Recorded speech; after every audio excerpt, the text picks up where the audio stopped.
Hi, this is Gene and Gene's channel again.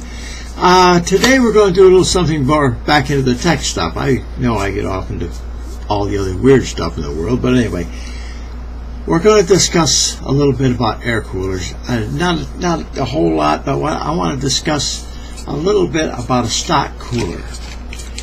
This is the cooler off an AMD 8350. Which is known to be a hot cooler. A hot processor. It runs at 125 watts. This is the cooler that they give you with it, and this is the little fan that snaps onto the cooler. Now, this it's just about like this. This is why, if you happen to build a system, well, not now, the new Ryzen's out and stuff like that, but in the older days, like mine there, I got an 8350 in my thing, and I've got a cooler on it about that long, that comes out from it, instead of this little bitty thing sitting on the thing. I had this when I built the thing. I actually put this on it to see what would happen. Not only did it run wide open, because you got this little bitty fan, when you put something like Battlefield 4 on it, it immediately started to get into really high clocks. I mean, your temperatures were right up there. So that's when I switched over to the larger cooler, and I used Battlefield 4 as a kind of like a benchmarking deal for temperature, because I was with this little bitty stock cooler.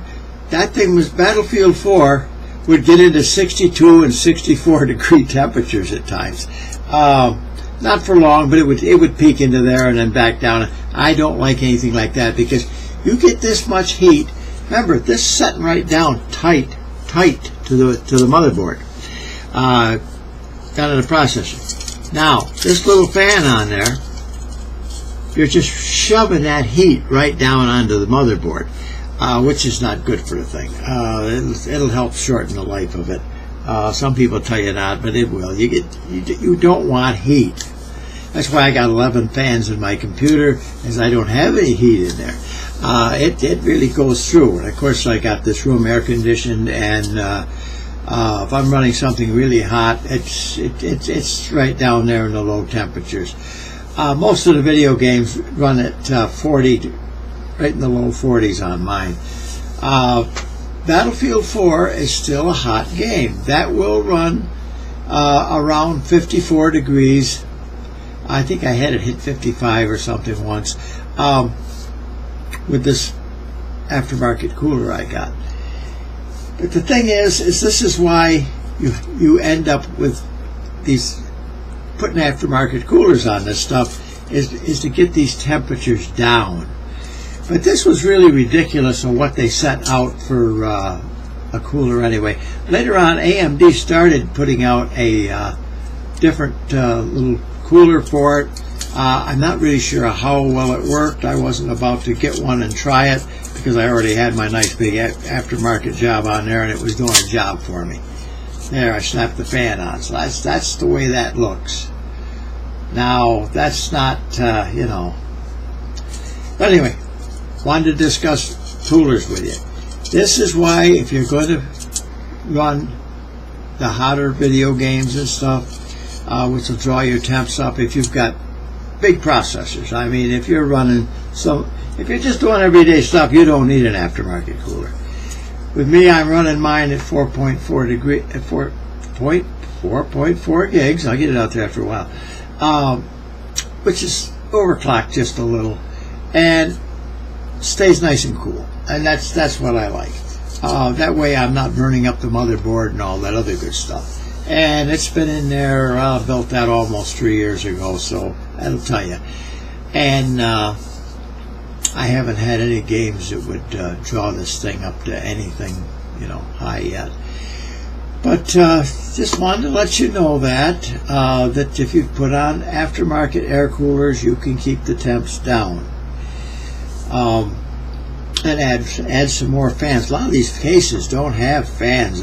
If they'll have like one little one in the front and one in the back, which is not really getting enough airflow through the stuff. I like side fans. They blow directly in. They're blowing on everything on the motherboard, helping to cool it down. And I've got fans. I get fans at the bottom that just come up strictly onto the memory. I've got 2 fans in the front there, and it really gets me going. And I've done the smoke test on it and everything else. And the thing is running so efficient that I take it apart once a year to clean it, and it really doesn't need any cleaning. I mean, it's I take the can of air and give it a little. I've got so I can even do it in the house here. I just throw a big bag over it, but there's no.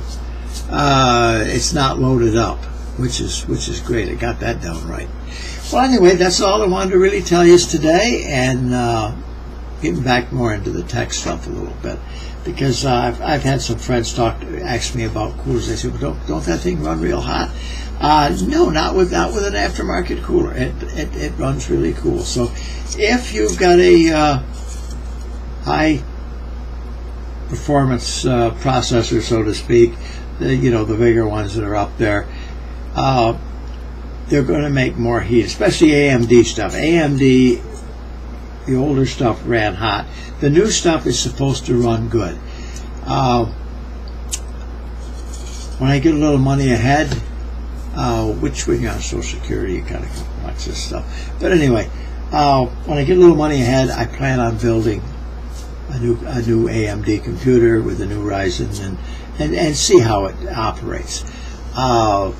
I was a little disappointed in the new Ryzen stuff, because I would expect it, with the new stuff coming out, not having 4 gigs top, that's that's what they're giving you without overclocking it. And on the regular processors, I would have thought in there somewhere there would have been a 4 or 5, even a 5 gig, stock. That would have been a wonderful thing, but it wasn't. I'm happy with what I got, but I'm going to build one just so that I can show you how it does. I've got to build a new test bench. I had a test bench, but it's gone. Anyway, you guys have a very good day. I thank you for watching this video. Please subscribe. Please hit like if you like, and I thank you much.